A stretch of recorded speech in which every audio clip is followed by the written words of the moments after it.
Current क्या बोल रहे हो, समझ में नहीं आ रहा है। करंट का करंट इन ईच ब्रांच करवाए थे ना, हाँ। वो उसमें दिक्कत हो रहा है क्या दिक्कत हो रहा है बताओ। सर। मतलब सर्किट में, मतलब सर एक हम्म एग्जांपल बता दीजिए फिर से। ठीक है, जैसे कि हम लोग उसमें अलग अलग मेथड से कर रहे थे। एक तो था कि पोटेंशियल डिफरेंस वाला किए थे।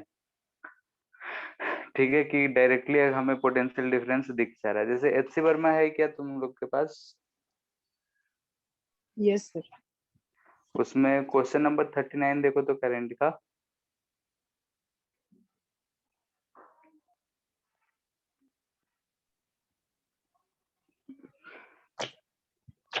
मिला?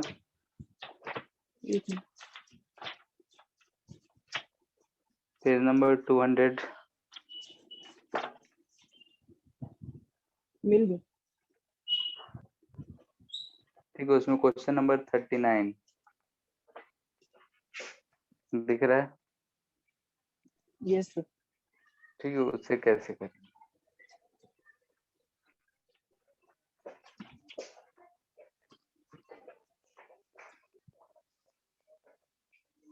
ट्राई करो, हम फिगर बनाते हैं। सभी लोग ट्राई करो।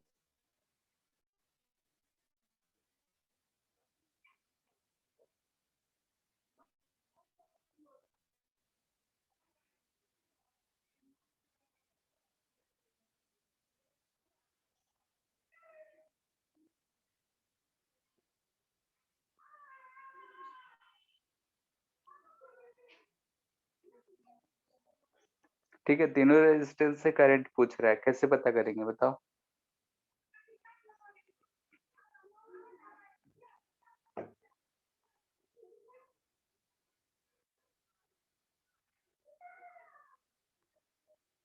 कुछ भी नहीं पल्ले पड़ रहा है। हम्म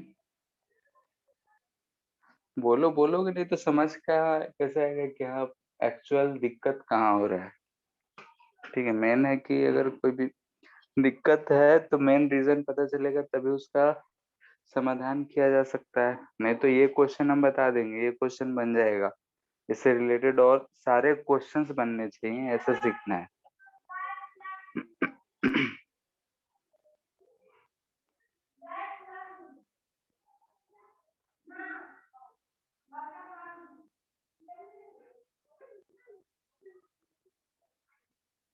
आया किसी का?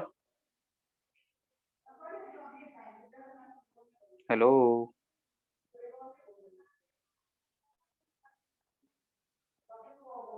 आवाज आ रहा है क्या?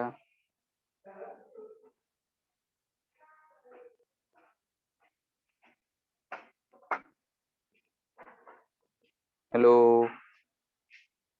Yes sir. बोल नहीं रहे हो, पता नहीं, लग रहा है डिस्कनेक्ट तो नहीं हो गया।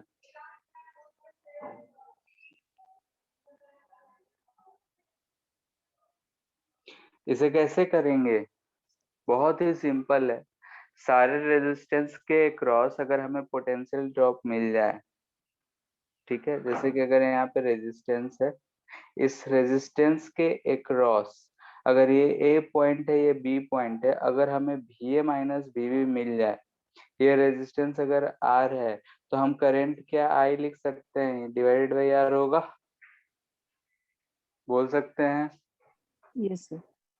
ठीक है, तो यही कंसेप्ट हम लोग यूज करेंगे। यहाँ पे अगर हम राइट लेफ्ट साइड में देखें, ये वाला जो पॉइंट्स हैं, ये जो है सिर्फ वायर है। तो यहाँ से लेकर यहाँ तक किसी भी पॉइंट पे अगर हम देखेंगे तो पोटेंशियल हमारा सेम रहेगा। क्योंकि लास्ट क्लास हमने बोला था कि अगर कोई भी कनेक्टिंग वायर है, तो कनेक्टिंग वायर में जो रेजिस्टेंस होता है वो जीरो होता है, तो हर पॉइंट का पोटेंशियल हमें सेम मिलेगा। तो हम यहाँ का पोटेंशियल मान लेते हैं कि जीरो है, तो इधर का भी पोटेंशियल जीरो होगा। ठीक है, अब यहाँ पे हम इस बैटरी 2 वोल्ट को क्रॉस कर रहे हैं। इधर हमें दिख रहा है कि हायर पोटेंशियल पे है, ये लोअर पोटेंशियल पे है। तो 0 हायर पे है, डिफरेंस 2 होना चाहिए, तो यहाँ पे हमें क्या मिलेगा, -2 वोल्ट मिलेगा। -2। वैसे ही यहाँ पे -2 वोल्ट नीचे वाले देखे यस तो, सर। ठीक है। इस पॉइंट पे बोलेंगे तो -2 यहाँ पे है, 2 का डिफरेंस -4 होना चाहिए, यस सर। और यहाँ देखेंगे तो -6 वोल्ट। वैसे ही नीचे देखेंगे तो -4 वोल्ट एंड -6 वोल्ट। अब तीनों सर अब हो रेजिस्टेंस को जाएगा। तीनों रेजिस्टेंस को ध्यान से देखो तो तीनों में करंट डिफरेंस कितना दिख रहा है, पोटेंशियल डिफरेंस 0 दिख रहा है। Yes sir. -2 का डिफरेंस 0, -4 यानी सेम पोटेंशियल है, तो करंट तीनों में कितना होगा, 0।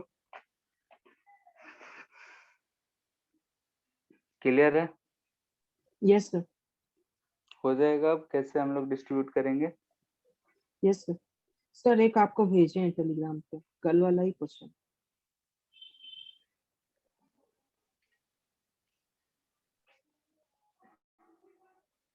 हाँ, इसमें क्या दिक्कत हो रहा है बताओ। सर इसमें 6 ओम वाला निकालने के बाद अगले स्टेप्स की दिक्कत है। हाँ, अगले स्टेप से सर 6 ओम वाला जो रजिस्टर है ना, उसका निकाल ले रहे हैं, उसके बाद वाला नहीं, नहीं समझ आ रहा। ठीक है। यहाँ पे ऐसा है, ये 6 ओम है, यहाँ से इधर 3 ओम आया है, और इधर जितने भी हैं सबका इक्विवेलेंट आया है, ठीक है। ये 6 ओम था, इसमें कितना करंट है, कितना आया था, 4 एम्पियर।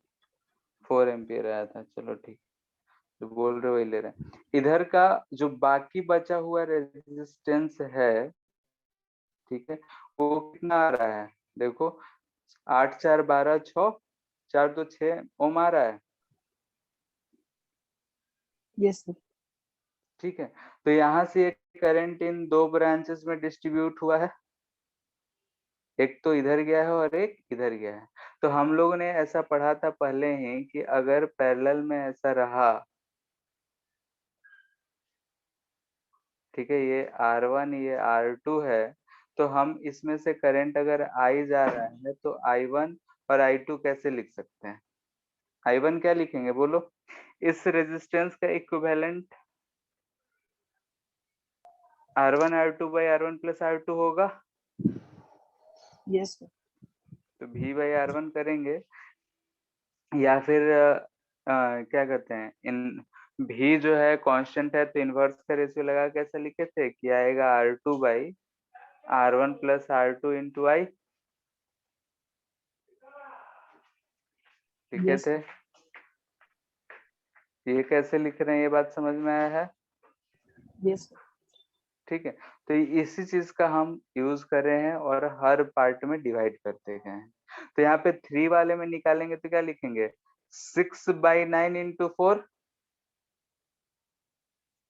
ठीक है, क्योंकि ऊपर 6, नीचे दोनों का सम 9 डिवाइडेड बाई 4, तो 6/9 इंटू 4 यानी कि 24/9 आएगा।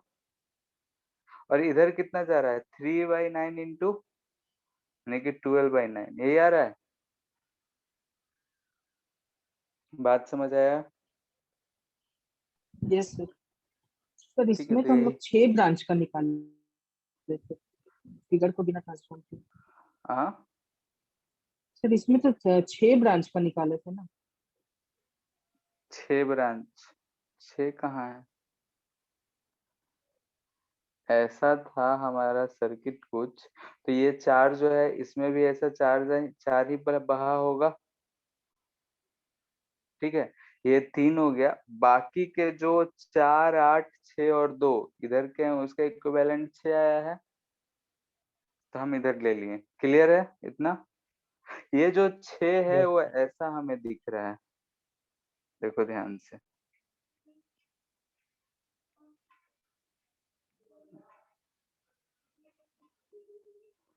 ऐसा दिख रहा है, दिख रहा है, ये 6 ओम हो गया, ये 4 ओम हो गया, ये 8 ओम हो गया और ये 2 ओम हो गया। इन दोनों पॉइंट्स के बीच में इसका रिजल्टेंट ही हम लोग 6 लिखे थे, दिख रहा है, बोलो। Yes sir. ठीक है, तो यहाँ से हमें करंट इसमें बहता हुआ कितना दिख रहा है, 12/9 एम्पियर। इन दोनों को मिला ले तो हमें ये 12 ओम दिख रहा है। तो हमें यहाँ फिर से 2 ब्रांच दिखा, तो ये फॉर्मूला फिर से लगा लेंगे। क्लियर है? Yes sir. तो यही फॉर्मूला हम लोग 2 बार लगाए, एक बार ऊपर जब हम इक्विवेलेंट रखे थे, लेकिन हमें ईच ब्रांच का निकालना था, तो उस ब्रांच को फिर से तोड़ के हम लोग निकाल रहे हैं। ठीक है? यस। ठीक है, और कोई दिक्कत? No sir. ठीक है, ठीक है, फिर आगे देखते हैं हम लोग।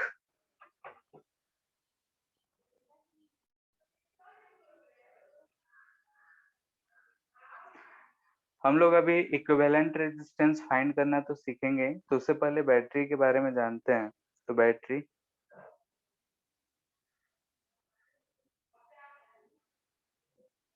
ठीक है, बैटरी क्या होता है?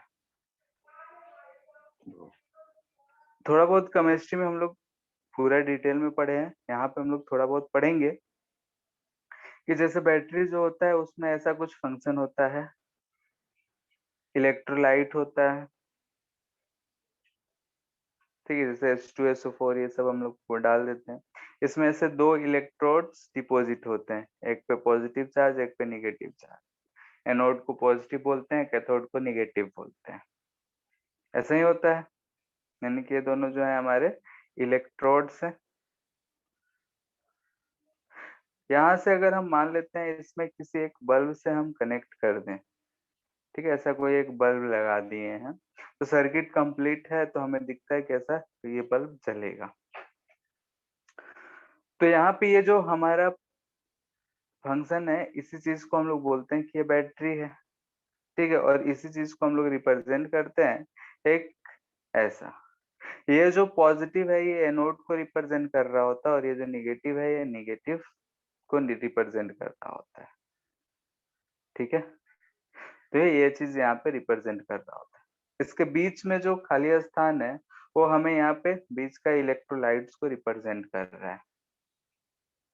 तो यहाँ पे अगर हम ध्यान से देखते हैं कि अगर यहाँ पे कोई भी एक निगेटिव आयन होता, जैसे H2SO4 ले लें, तो H प्लस और SO4 2 माइनस रहेगा। तो H प्लस जो है वो निगेटिव प्लेट की तरफ अट्रैक्टेड होगा, और SO4 2 माइनस जो है वो निगेटिव प्लेट की तरफ अट्रैक्टेड होगा, लेकिन वो इस लिक्विड के अंदर मूव करेगा। यानी कि H प्लस और SO4 2 माइनस की अगर बात करें, तो इधर अट्रैक्टेड होगा, ये इधर करेगा, और इसमें ये मूव करेगा। अब हम तुमसे पूछते हैं कि अगर ये मूव करेगा तो क्या आसानी से मूव करेगा, या फिर जो और अदर मॉलिक्यूल्स होंगे वो इसे रेजिस्ट करेंगे, मूव मोशन को आसानी से नहीं होने देंगे? बोलो। थोड़ा बहुत रुकावट लगेगा। Yes sir. Yes sir. ठीक है, तो रुकावट लगेगा, और रुकावट से को ही हम लोग बोलते हैं कि जो है थोड़ा बहुत इंटरनल रेजिस्टेंस वो है बैटरी के अंदर। तो यहाँ पे हम लोग बैटरी को देख रहे हैं कि इलेक्ट्रोलाइट है, ऐसा है। अब अगर हम इसे सर्किट ऐसा कंप्लीट कर रहे हैं, तो हमें सर्किट में क्या दिख रहा है कि एक इलेक्ट्रॉन जो है एनर्जी ले आया और यहाँ से बल्ब को एनर्जी देता है, और वो फिर पॉजिटिव चार्ज इधर से घूमते हुए यहाँ तक आता है। यहाँ पे जब पॉजिटिव चार्ज आया, तो यहाँ पे दिख रहा है कि इलेक्ट्रिक फील्ड इस डायरेक्शन में लग रहा है, पॉजिटिव से नेगेटिव की तरफ ही इलेक्ट्रिक फील्ड लगता है। तो पॉजिटिव चार्ज पे तो फोर्स जो लग रहा है इधर ही लगेगा। अब फोर्स इधर लग रहा है, लेकिन हमें यहाँ से यहाँ तक ले जाना है, तो यहाँ से कुछ एक्सटर्नल फोर्स लगना चाहिए, और वो जो एक्सटर्नल फोर्स है कौन लगाता है? This external force is applied by chemical reaction. ठीक है, ये जो अप्लाइड होगा ये केमिकल रिएक्शंस की वजह से अप्लाइड होगा। ठीक है, अगर केमिकल रिएक्शंस जो हो रहे हैं वही इस फोर्स को अप्लाई कर रहे हैं। यहाँ पे हमें दिख रहा है कि एक फोर्स अप्लाइड हो रहा है, तो इस फोर्स से सम वर्क होगा। वर्क एक्सटर्नल जो है, इसे ही हम बोलते हैं कि ये एनर्जी सप्लाइड बाय बैटरी है।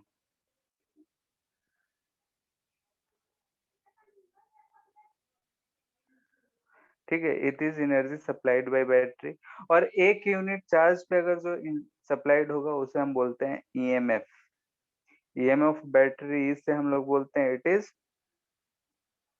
Work done on a unit charge. ठीक है, एक यूनिट चार्ज पे जो वर्क डन होगा उसे हम लोग बोलते हैं कि ईएमएफ ऑफ द बैटरी है। ठीक है, तो यहाँ से हमें दिख रहा है कि एक बैटरी जो है वो कैसा वर्क करता है। तो एक केमिकल रिएक्शंस होते हैं, उस केमिकल रिएक्शंस की वजह से आयंस जो होते हैं अंदर में ट्रांसफर होते हैं, और बाहर में इलेक्ट्रॉन घूम रहा है, अंदर में आयंस घूम रहे हैं, और ऐसा ही ट्रांसफर चलता रहता है चलता रहता है। आयंस भी चार्ज को ही रिप्रेजेंट कर रहा है, और एनर्जी जो है एक एंड से दूसरे एंड जा रहा है। तो बल्ब एनर्जी को कंज्यूम कर रहा है और जल रहा है। ठीक है, तो इसी चीज को हम लोग लेकर क्या करते हैं कि इसे हम बैटरी को ऐसे रिप्रेजेंट करते हैं। ठीक है, यानी कि ये जो पूरा चीज है ये हमें एक बैटरी को रिप्रेजेंट कर रहा है। इसमें ये जो हम दे रहे हैं ये सिर्फ ईएमएफ को रिप्रेजेंट कर रहे हैं, और ये जो है इंटरनल रेजिस्टेंस बोलते हैं।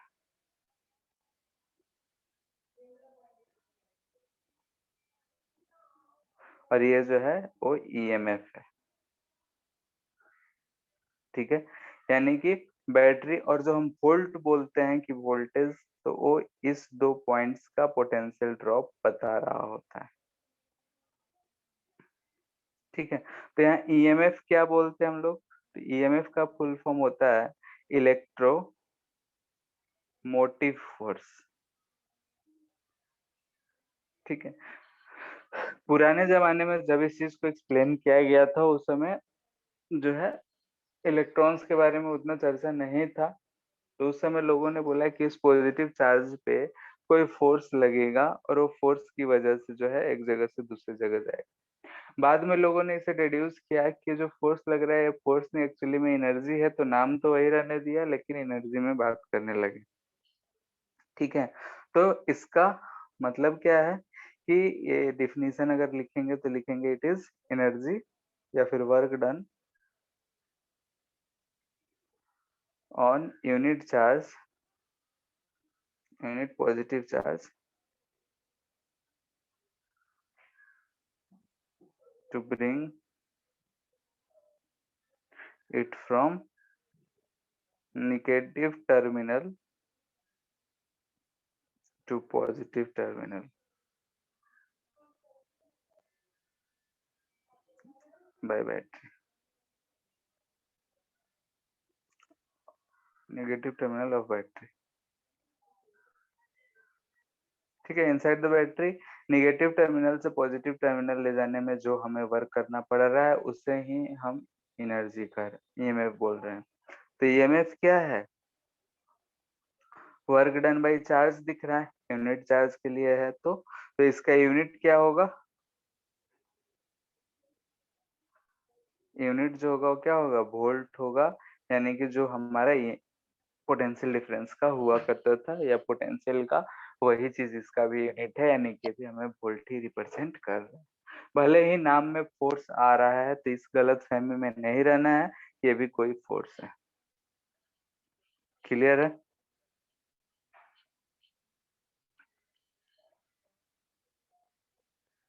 इतना बात में कोई दिक्कत?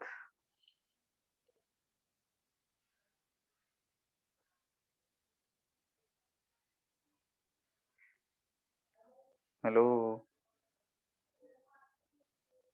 No, sir. ठीक है, आइडियल बैटरी जिसे बोलते हैं जिसका इंटरनल रेजिस्टेंस 0 हो। इंटरनल रेजिस्टेंस हम किसे कह रहे हैं, तो अंदर में जो आयंस मूव कर रहे हैं तो उसमें जो रेजिस्टेंस प्रोवाइड हो रहा है लिक्विड के कारण, उसे ही हम बोल रहे हैं कि वो इंटरनल रेजिस्टेंस। ड्राई सेल है, तो ड्राई सेल में भी अगर है तो जो आयंस मूव कर रहे होंगे तो उसमें कुछ हिंड्रेंस लग रहा होगा, कुछ रेजिस्टेंस लग रहा होगा फ्लो में, तो उसे ही हम बोल रहे हैं कि इंटरनल रेजिस्टेंस तो बैटरी है। तो आइडियल बैटरी में तो R 0 होता है, तो इस केस में हम लोग अगर ऐसा लिख रहे हैं, ऐसा ड्रॉ कर रहे हैं, तो यही चीज 0 है हमारा E। तो अगर हम इस दो पॉइंट्स A और B का बीच का पोटेंशियल डिफरेंस लिखना चाहें तो हम E ही लिख सकते हैं, कोई दिक्कत नहीं है। ठीक है। Second, current flow is 0। ठीक है, अगर करंट फ्लो नहीं हो रहा है या फिर ओपन सर्किट हो, ठीक है, ओपन सर्किट हो तो करंट बह नहीं रहा है, लेकिन ऐसा ये बैटरी रिप्रेजेंट हो रहा है। तो ये ईएमएफ हो गया, ये आर हो गया, करंट तो 0 है, ड्रॉ कर ही देते हैं, आई जो है वो 0 है। अब इस केस में हम ए और बी पॉइंट्स दो हैं, वी ए माइनस बी भी लिखना चाहते हैं, तो केवीएल लगाएंगे। ए से चलना शुरू किए तो V A minus E, current जो है 0 है तो यहाँ पे 0 इक्वल टू वी बी। तो यहाँ से भी हमें दिख रहा है V A minus V B जो है ई के बराबर है। तो यहाँ पे हमारा बैटरी जो है वो किसी काम का नहीं है, फिलहाल हम उसे निकाल के रखे हुए हैं। तब है मेन तो है कि हमारा ये दो चीजें हो सकती हैं, ये ऐसे सिचुएशन हो।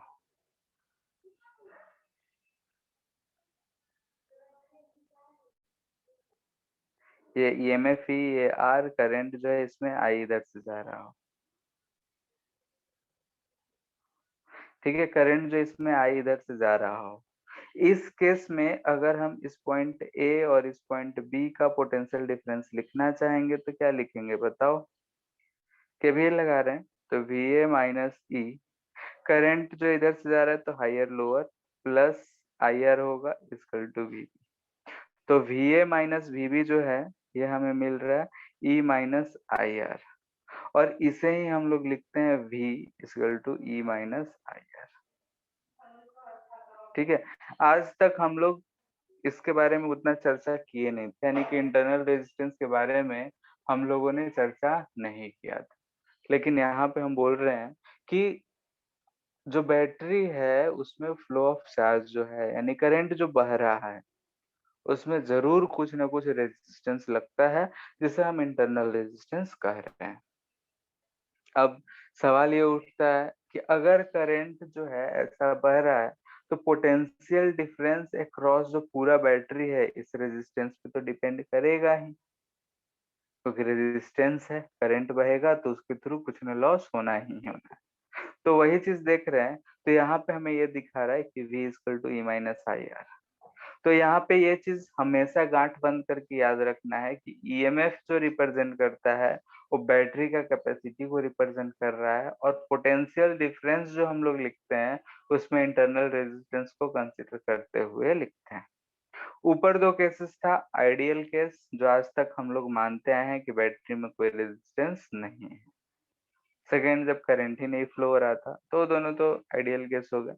थर्ड, ये रियलिटी का बात हो रहा है कि अगर रेजिस्टेंस है और करंट जो दिख रहा है इसमें कि यहाँ से ऐसा निकल रहा है, यानी कि इस हायर वाले प्लेट से निकलता हुआ नजर आ रहा है या फिर लोअर वाले प्लेट्स पे एंड होता हुआ नजर आ रहा है, उस केस में भी ई माइनस आई आर। ऐसा जो सिचुएशन होता है इसे हम बोलते हैं दिस इज डिस्चार्जिंग। जो बैटरी है, बैटरी है सेल, डिस्चार्जिंग ऑफ सेल, यानी कि सेल जो है वो डिस्चार्ज हो रहा है। डिस्चार्ज हो रहा है यानी कि energy is supplied by battery. Battery जो है एनर्जी सप्लाई कर रहा है, ये सिचुएशन को रिप्रेजेंट करता है। ठीक है, इतना बात में किसी को दिक्कत?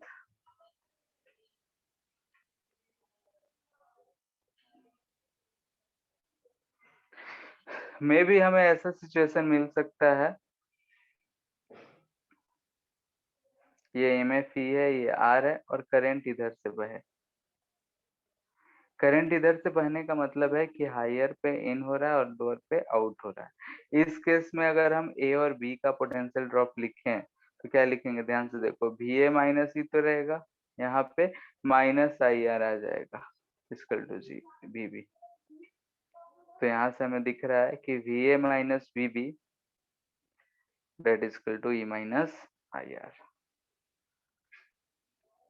ठीक है, तो यहाँ पे प्लस हो जाएगा, सॉरी, यहाँ पे अगर हम देख रहे हैं तो E प्लस IR और करंट का डायरेक्शन ये हमें बता रहा है कि ये जो बैटरी है ये अभी चार्जिंग के मोड में है।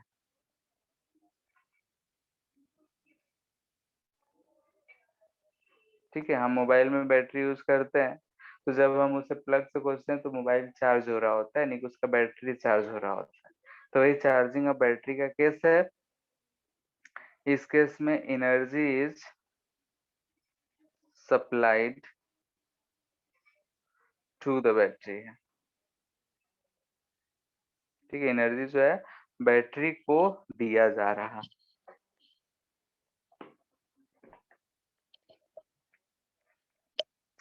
क्लियर है इतना?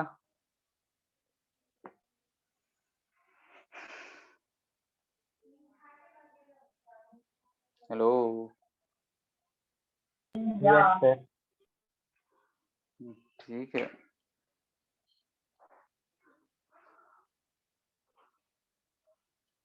बोला करो, नहीं तो उससे बढ़िया सिर्फ हम ही अगर बोल रहे हैं तो पहले का भी रिकॉर्डिंग नहीं है, चला देते हैं।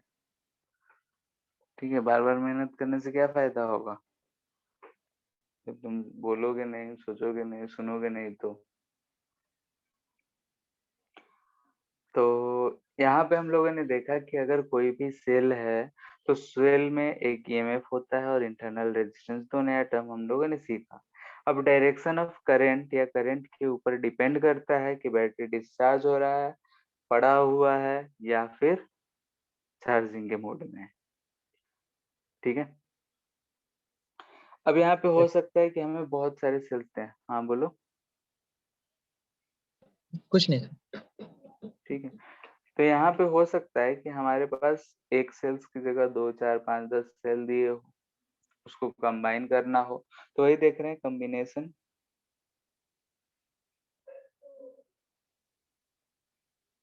Of sales. ठीक है, सेल्स को कंबाइन करके हम लोग बोलते हैं कि वो बैटरी बन गया है। तो इसमें पहला देखेंगे सीरीज कॉम्बिनेशन।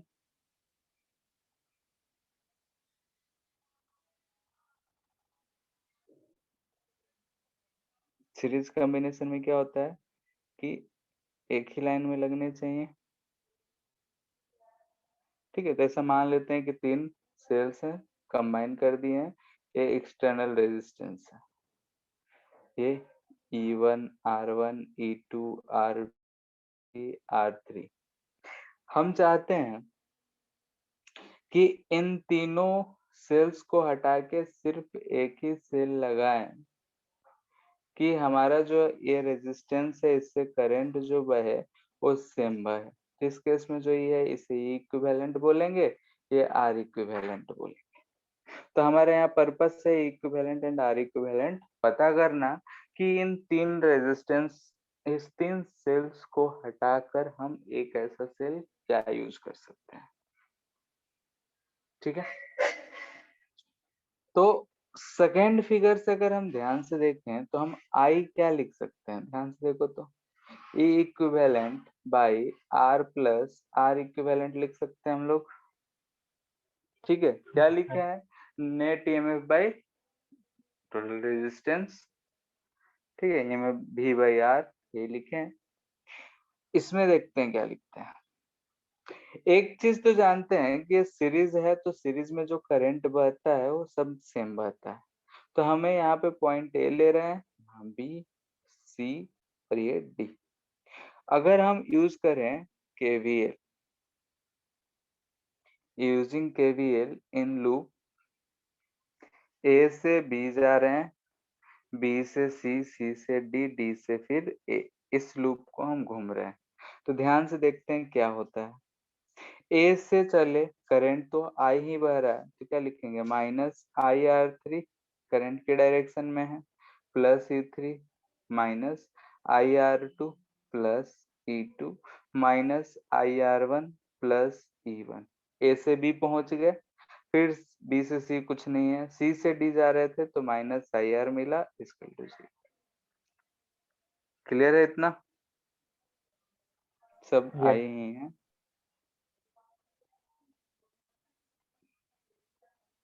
ठीक है, सारा का सारा कैपिटल आई ही है, ये भी आई ही कर लो तब।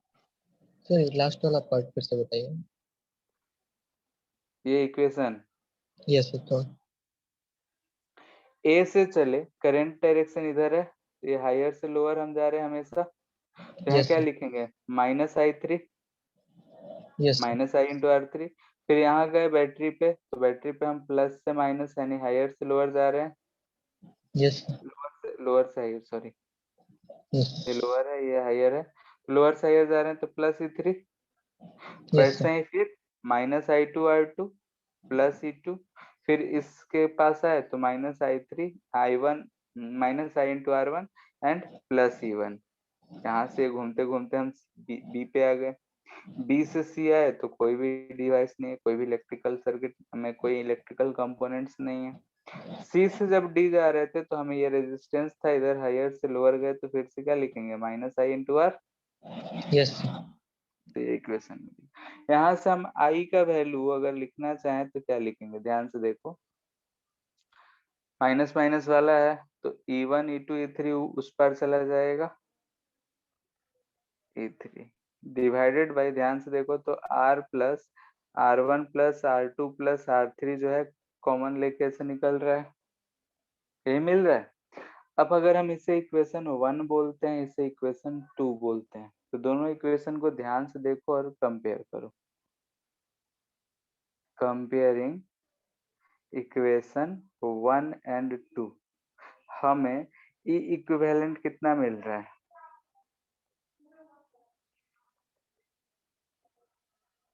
E1 plus E2 plus E3 मिल रहा है, एंड स्मॉल r इक्विवेलेंट कितना मिल रहा है, तो R1 plus R2 plus R3।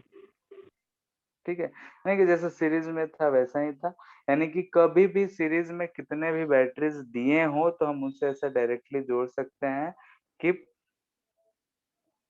Put values keeping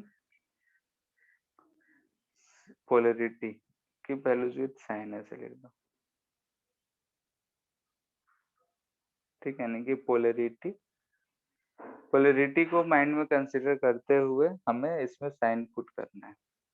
जैसे एक एग्जांपल लेते हैं, चलो एग्जांपल बाद में लेंगे।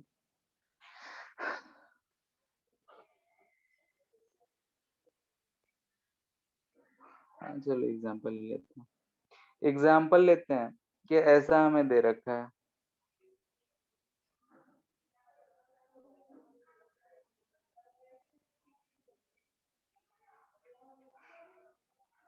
ठीक है, 3 ओम, ये 4 वोल्ट, 7 वोल्ट, ये 2 ले लो, इसे 1 ले लेते हैं। ठीक है, ऐसा सर्किट दे रखा है, तो इसे हम कैसा बना सकते हैं, तो ध्यान से देखो, ये 3 है और ये 4 है, इधर इसका प्लस है, इधर माइनस है, इधर माइनस है, इधर प्लस है, दोनों उल्टा दिख रहा है हमें।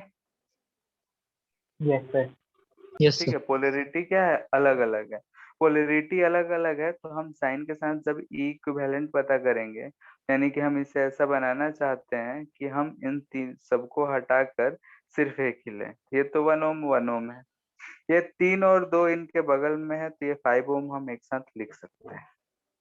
ठीक है, यानी कि आर इक्विवेलेंट जो दिख रहा है वो 5 ओम दिख रहा है, कैपिटल आर जो दिख रहा है 1 ओम दिख रहा है। ई इक्विवेलेंट पता करते हैं,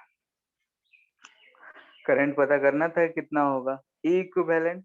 तो अगर हम 4 को पॉजिटिव मानते हैं तो क्या लिखेंगे, 4 - 7, यहाँ पे -3 आ रहा है, यहाँ पे -3 वोल्ट क्या रिप्रेजेंट कर रहा है कि जो हमारा यहाँ बैटरी का डंडी लगाएंगे वो कैसा लगाएंगे, जैसा 7 वाला था। तो 7 वाला कैसा था, ऐसा था, तो ये हम लिख लेंगे 3 वोल्ट। क्लियर है?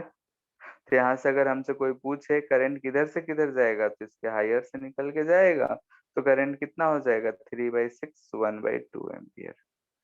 किसी को दिक्कत?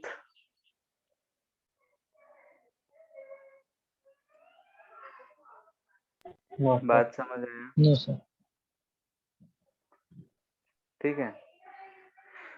तो यहाँ पे कभी भी अगर हमें जोड़ना होगा तो सबको ऐसे ही जोड़ना है, यानी कि साइन को अपने माइंड में रखेंगे कि हाँ भाई, अगर एक को पॉजिटिव ले लिए हैं तो ऐसा जो भी होगा उसे पॉजिटिव, उसका अपोजिट वाले को नेगेटिव पुट कर, जो भी फाइनल आएगा उसके अनुसार अपना सर्किट में रखेंगे और बोलेंगे ऐसा करंट जा रहा है।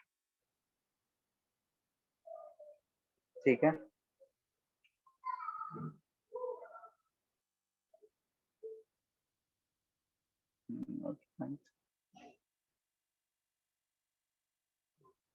If n identical cells are connected,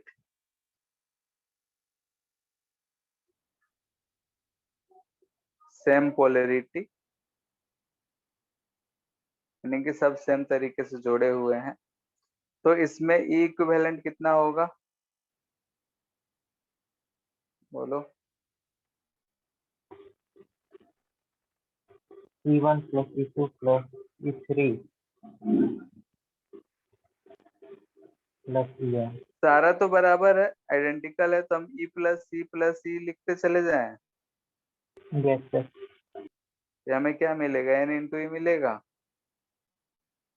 ठीक Yes, है। sir. R इक्विवेलेंट लेंगे तो ऐसे ही N इंटू R मिलेगा।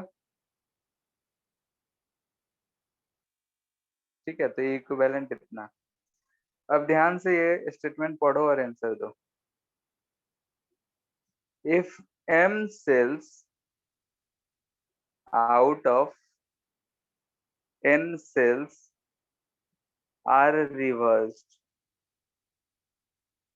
ठीक है, M cells out of N cells are reversed, then क्या होगा, R इक्विवेलेंट कितना होगा बताओ। Ne minus Me. R equivalent पूछ रहे हैं पहले। NR minus. माइनस क्यों करेंगे, रेजिस्टेंस में कोई पॉजिटिव निगेटिव का मतलब है क्या, सीरीज में है, जितना है सबको जोड़ दिए, है कि नहीं, तो R Yes. इक्विवेलेंट NR ही रहेगा। E इक्विवेलेंट क्या होगा, Ne माइनस M. Me।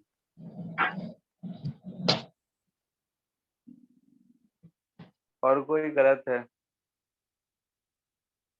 सोचो थोड़ा सा। N था सीधा सीधा, उसमें से हमने M को उल्टा कर दिया, तो अब सीधा कितना रह गया, बोलो। N minus M. सीधा N माइनस M रह गया, और जो हमने M उल्टा किया है वो अपने साथ M को लेके नहीं डूबेगा, बोलो। बात समझ आ रहा है? Yes, sir. लेट से ऐसे 5 थे, ई ई ई ई ई, तो इसका हम बोलते तो 5E बोलते, लेकिन हम बोल रहे हैं 2 को रिवर्स कर दिया हमने, 2 को रिवर्स कर दिया, तो चलो हम 2 को रिवर्स करते हैं, ऐसा 2 को रिवर्स करते हैं। तो रिवर्स करे तो यहाँ पे 3 था जो पहले जैसा था, और ये 2 रिवर्स हो गया, तो यहाँ पे जब हम E इक्विवेलेंट लिखेंगे तो ध्यान से देखो, 3E माइनस 2E यही लिखेंगे, यानी कि हमें ये क्या मिल रहा है, E। यानी कि जब हमने रिवर्स किया तो बचा कितना, N माइनस ME, उसमें से M वाला जो है अपने साथ सीधा सीधा M को ले डूबा, तो यहाँ पे जो हमारा फॉर्मूला आएगा क्या आएगा, N माइनस 2ME आएगा, बोलो। ऐसा लिख सकते हैं, जिसे हम लिख सकते हैं N माइनस 2ME। क्लियर है? Yes sir. ठीक है, तो ये चीज ध्यान है कि ऐसे सवाल में हम लोग ये चीज तो देख रहे हैं कि हाँ भाई m जो है उसे हम लोगों ने उल्टा कर दिया, लेकिन वो अपने साथ और m को तो लेके डूब रहा है, क्योंकि ये भी e ये भी e, दोनों इक्वल अपोजिट, दोनों आपस में मिलके खत्म। Yes sir. ठीक है,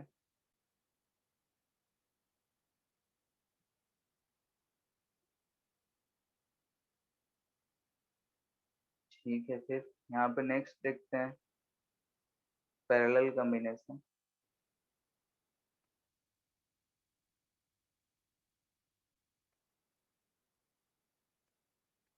पैरेलल कॉम्बिनेशन में क्या होता है, किसी दो पॉइंट्स के बीच में कनेक्टेड होगा,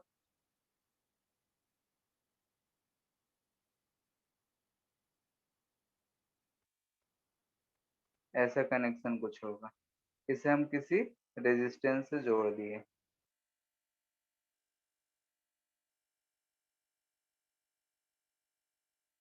ठीक है, ये चीज है।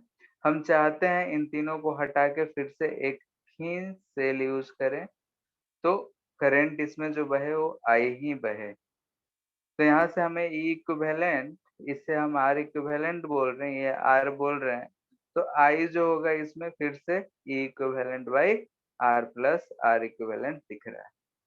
अब ऐसा ही फॉर्मेट में लिख कर हमें फिर से कंपेयर करना है। ठीक है, तो हम तो ये जानते हैं कि अगर ये i यहाँ से आया है तो ये इस तीन पार्ट में i1 i2 और i3 बन के जाएगा। यहाँ से हमें दिख रहा है कि i जो है वो i1 plus i2 plus i3 के बराबर है। ठीक है, ये चीज तो हमें दिख रहा है केसीएल से। अभी तीनों का वैल्यू कैसे निकाल ले, i1 i2 i3 का कैसे वैल्यू निकाले, कैसे निकाल ले, कोई बताएगा कैसे निकाल ले? तो हम लूप घूम लेते हैं। कैसे? तो यहाँ से ए से बी जाते हैं, सी डी, एक बार I1 होते हुए, एक बार इस रास्ते से, एक बार इस रास्ते से, एक बार इस रास्ते से, एक बार इस रास्ते से। ठीक है, तो एक बार हम ऊपर ऊपर घूमते हैं तो क्या लिखेंगे, ध्यान से देखो, -i1 r1 plus E1 minus IR equal to 0, क्या ये लिखेंगे?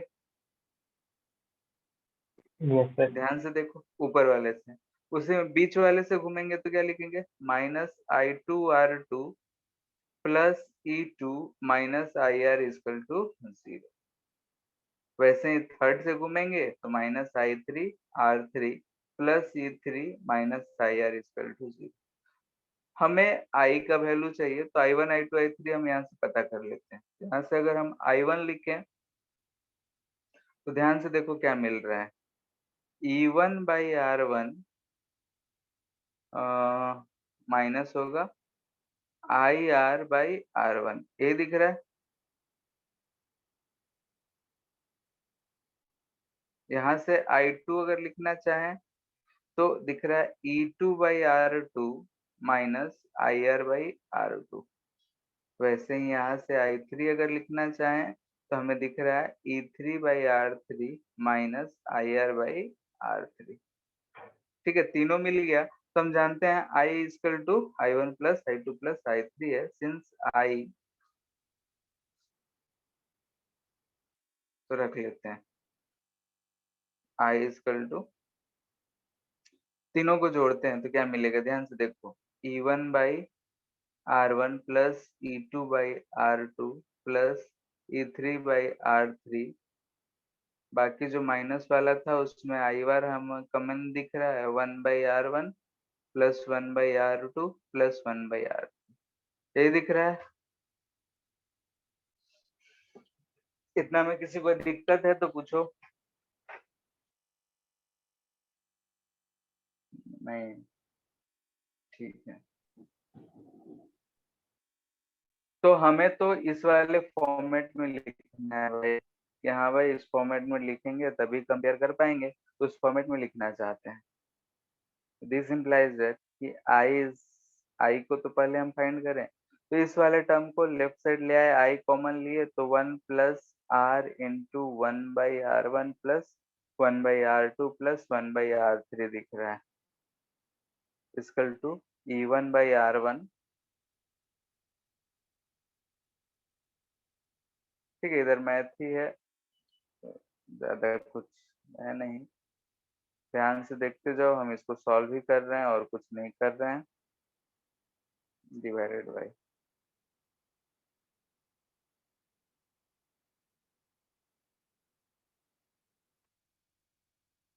इतना आ रहा है, इतना में किसी को कोई दिक्कत? No sir. अब अगर हम कंपेयर करें, अभी भी नहीं कर सकते हैं, क्योंकि नीचे r प्लस समथिंग है, यहाँ 1 प्लस r इंटू समथिंग है। r को अकेले करना है, r को अकेले करने के लिए क्या कर सकते हैं, इसको कॉमन, तो उसे अगर हम बाहर निकालते हैं तो ऐसा हमें मिलेगा E1/r1 plus E2/r2 plus E3/r3 divided by 1/r1 plus 1/r2 plus 1/r3 into 1 by, फिर से 1/r1 plus 1/r2 plus 1/r3 plus r, ये मिलेगा।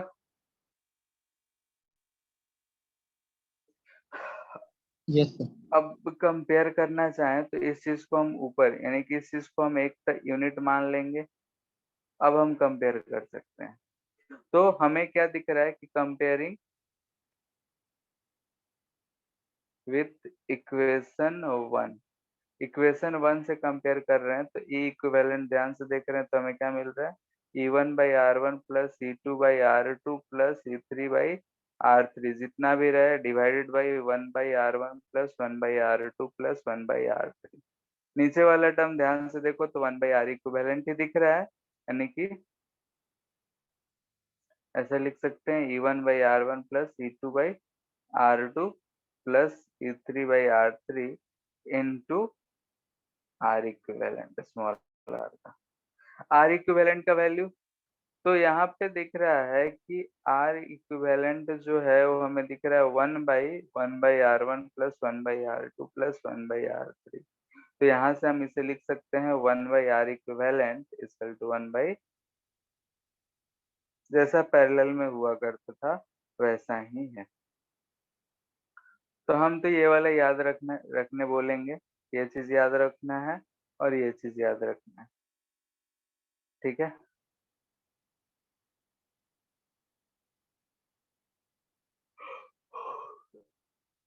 सर स्कूल के एग्जाम में इसका डेरिवेशन भी पूछता है। 12th में पूछ सकता है, ठीक है, 2 के लिए देगा या 3 के लिए देगा, 3 के लिए हम लोग कर लिए तो 2 के लिए कर ही सकते हैं।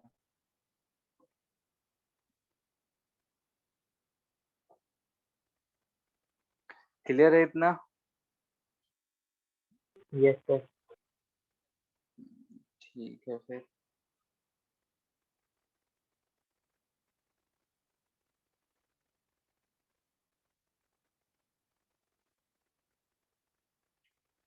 फॉर, अच्छा यहाँ पे ये फिर से पुट विथ साइन, ठीक है, साइन अगर सेम डायरेक्शन में है तो पॉजिटिव, अपोजिट डायरेक्शन में है तो नेगेटिव। क्लियर है? Yes sir. For n identical sales, ठीक है, n आइडेंटिकल सेल्स जो हैं वो पैरेलल में जुड़े हुए हैं तो E इक्विवेलेंट कितना आएगा बताओ? सेम है, यानी कि MF भी सेम, रेजिस्टेंस भी same, n times divided by 1/r plus 1/r plus 1/r plus a भी n टाइम्स। तो यहाँ पे हमें क्या दिख रहा है, NE/r डिवाइड बाई N/r, यानी कि EMF E के बराबर ही दिख रहा है। यानी कि सेम टाइप के अगर हम n सेल्स को जोड़ दें तो हमारा जो नेट ईएमएफ है वो कितना आ रहा है, ई आ रहा है, और आर इक्विवेलेंट कितना आ जाएगा, R/N आएगा, यही तो था 1/R इक्विवेलेंट, इसी का उल्टा। क्लियर है? Yes, sir. Yes, sir. ठीक है, तो यहाँ से हमें दिख रहा है कि अगर मान लेते हैं कि कोई भी सेल है और उस सेल को हम लोग फाइंड करना चाहते हैं, मतलब सेल का इक्विवेलेंट फाइंड करना चाहते हैं, तो हमें इतना कुछ मिल रहा है। ठीक है, पैरेलल में है तो कैसा फॉर्मूला आ रहा है वो हम लोगों ने देखा। अगर आइडेंटिकल है तो भी हम लोगों ने देखा कि क्या लिख सकते हैं। ठीक है, तो यहाँ पे एक क्वेश्चन HCB का ही, क्वेश्चन नंबर 38, एक बार ट्राई करो तो। चलो क्वेश्चन हम यहाँ पे ड्रॉ कर देते हैं।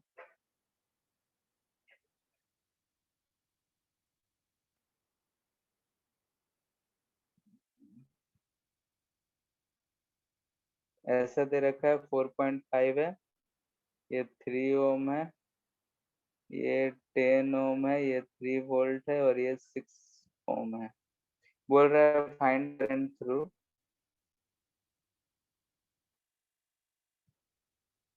10 ओम रेजिस्टेंस। ठीक है, उसके थ्रू करंट,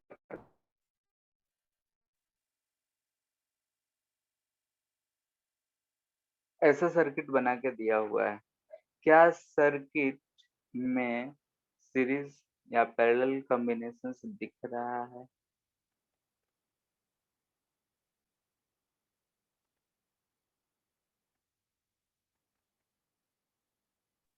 Yes, sir. तो सॉल्व करो।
हम इसको ऐसा बना सकते हैं,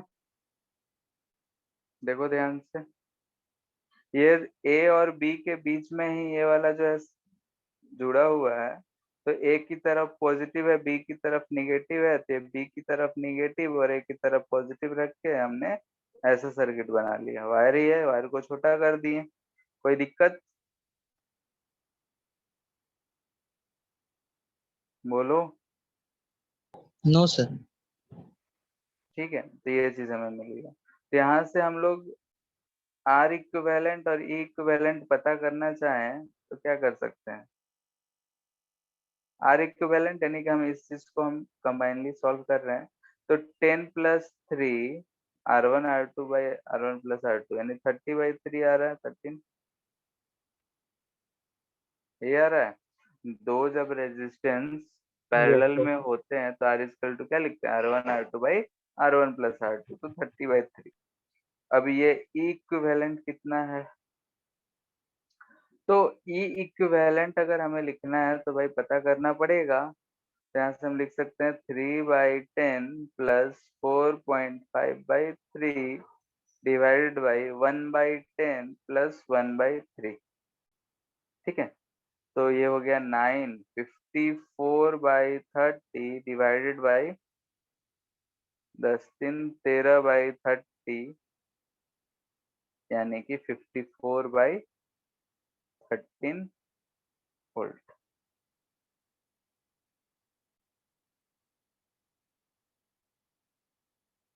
तो इसमें अगर करंट की बात की जाए तो आई कितना हो जाएगा, ध्यान से देखो।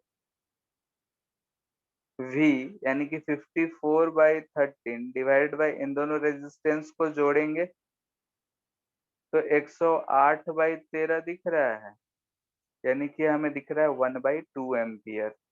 किसी को दिक्कत? No sir. तो यहाँ पे आते हैं। इसमें से करंट जो मिला 1/2 एम्पियर मिला, यानी कि VAB अगर हमें जो मिला वो कितना मिला, 3 वोल्ट मिला। Yes sir. AB के बीच का डिफरेंस जो है 3 वोल्ट है। ठीक है, चलो अब इस पिक्चर में फिर से आते हैं, क्योंकि हमें करंट तो इसमें निकालना था। तो यहाँ का अगर हम पोटेंशियल 0 बोलते हैं तो बी ए का पोटेंशियल 3 वोल्ट मिलेगा। ठीक है, यस सर। ऊपर वाले में देखें तो यहाँ पे हमें 3 वोल्ट मिल रहा है। तो 10 के क्रॉस जो है पोटेंशियल ड्रॉप कितना दिख रहा है, 0। तो इसमें से करंट आई कितना दिखेगा, 0। Yes sir. ठीक है, तो इससे आ गया। ये तो भाई अभी अभी पढ़े इसलिए हम लोग इस मेथड से यूज कर लिए। बाकी जो हम लोग पहले पढ़े हैं वो मेथड भी यूज कर सकते थे, तो मेथड 2। ठीक है, फिर से सर्किट हम बना रहे हैं।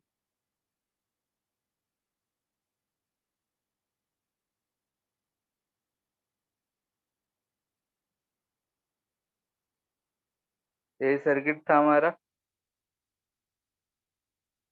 ये 4.5 वोल्ट, 3 ओम, 6 ओम, ये 10 ओम, ये 3 वोल्ट।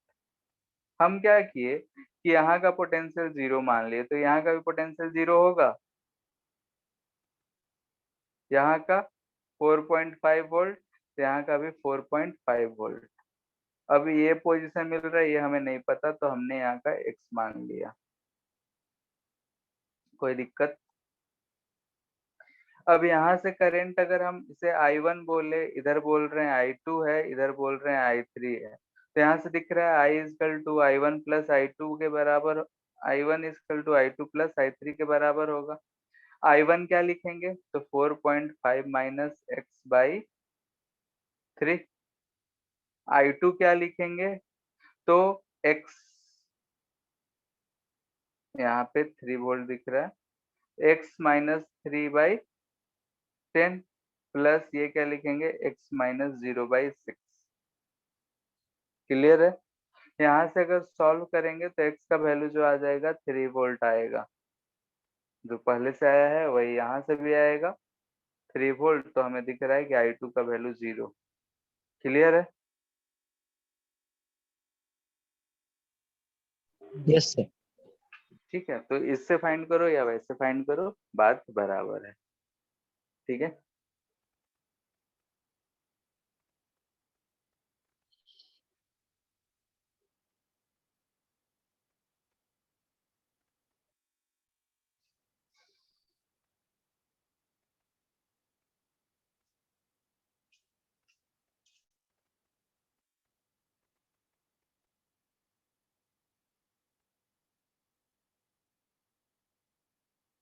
ठीक है। ऐसे ऐसे क्वेश्चन हम लोग आगे भी करेंगे और बुकलेट में भी दे रखा है, करना है।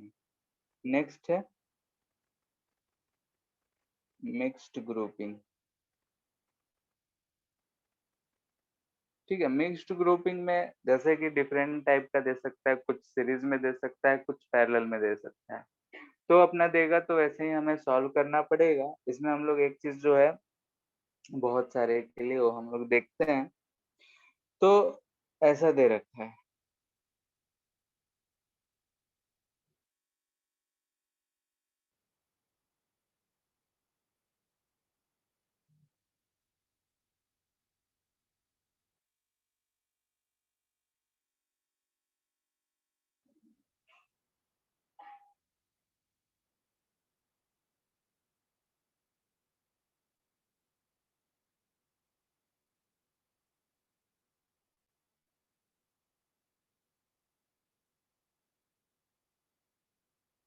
ठीक है, ऐसा दिया है, इसे हम किसी रेजिस्टेंस से ऐसा जोड़ दिए। सबका जो है ईएमएफ ई आर, इसका भी ई आर यानी कि सेम दे रखा है, ई आर। ऐसे अगर हमें देगा तो 2-4 के लिए ही देगा। इधर बोल रहा है कि इधर n टाइम्स है, ठीक है, n सेल्स है, और ये जो दिख रहा है ये हमें बोल रहा है कि m रोज है।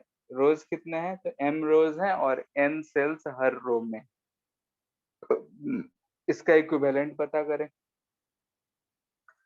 तो हमने देखा था कि अगर सेम आइडेंटिकल जो है n टाइम्स सीरीज में रहेगा तो इसे हम ऐसा सॉल्व कर सकते हैं, लिख सकते हैं कि हर रो में सिर्फ एक ही रेजिस्टेंस रहे,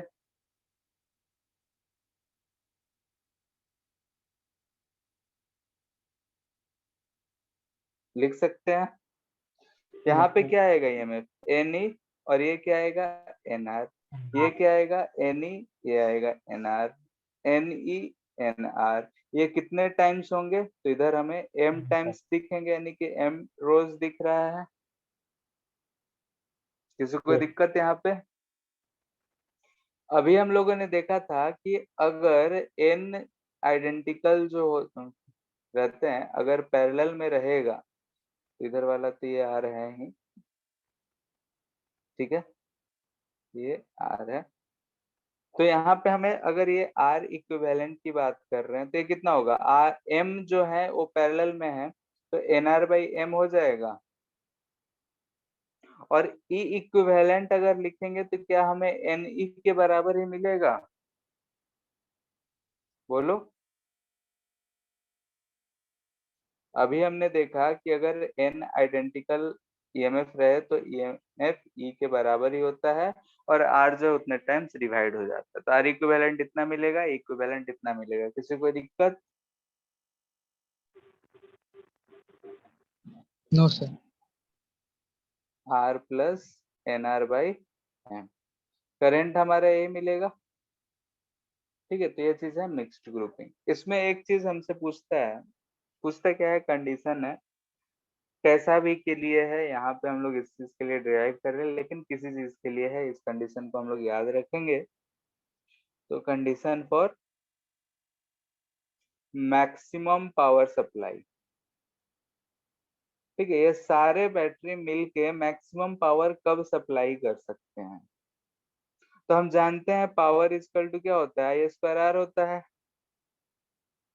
ये होता है, ठीक है। तो यहाँ से हमें दिख रहा है कि पावर जो है प्रोपोर्शनल टू आई स्क्वायर है, यानी कि P को मैक्सिमम होना है, इम्प्लाइज दैट कि I शुड बी मैक्सिमम। अब I को मैक्सिमम होने के लिए डिनोमिनेटर जो होना चाहिए वो क्या होना चाहिए, मिनिमम, ठीक है। तो हम उसको मिनिमम करने के लिए इस फॉर्मेट में लिख लेते हैं। ऊपर ध्यान से देखो तो m चला जाएगा, यानी कि एन एम ई हो जाएगा, और नीचे बचेगा m r plus N r बचेगा। Yes sir. इसे हम ऐसा लिख लेते हैं। अभी इसमें हम इसका मिनिमम कैसे बताएं, हमें तो समझ नहीं आ रहा है, तो हम इसको इस फॉर्मेट में लिख लेते हैं। कैसा, ध्यान से देखना है, under root M r plus under root नहीं माइनस एन आर का स्क्वायर करेंगे तो हमें क्या मिलेगा, ए माइनस बी का होल स्क्वायर है, तो a square plus b square minus 2ab बचेगा। तो यहाँ पे हम प्लस 2m_n_r कर दे तो हमारा काम हो जाएगा। सेम चीज दिख रहा है, यस सर। तो यहाँ से लिखने का सिर्फ इसलिए है कि यहाँ से हमें डिनोमिनेटर जो है मिनिमम होने के लिए हमें दिख रहा है कि under root M R is minus under root N are का वैल्यू जो है 0 होना चाहिए। यानी कि यहाँ से हमें दिख रहा है कि M R is equal to N R होना चाहिए, यानी कि R is equal to N R by M होना चाहिए। ये इस फॉर्मेट में क्यों लिखे हैं, तो यहाँ हमें दिख रहा है कि एक्सटर्नल रेजिस्टेंस जो होना चाहिए इक्वल टू इंटरनल जितना भी नेट आ रहा है रेजिस्टेंस के बराबर होगा। तो this is the condition of maximum power.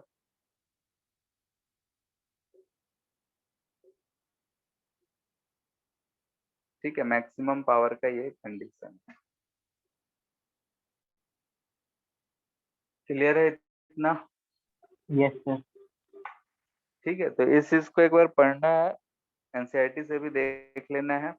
और नेक्स्ट क्लास में हम लोग इससे रिलेटेड कुछ क्वेश्चंस करेंगे कि सीरीज पैरेलल में अगर सेल्स किया हुआ रहा तो कैसा होगा, और फिर आर इक्विवेलेंट वेरियस मेथड से कैसे फाइंड कर सकते हैं वो सब चीजें देखेंगे। ठीक है,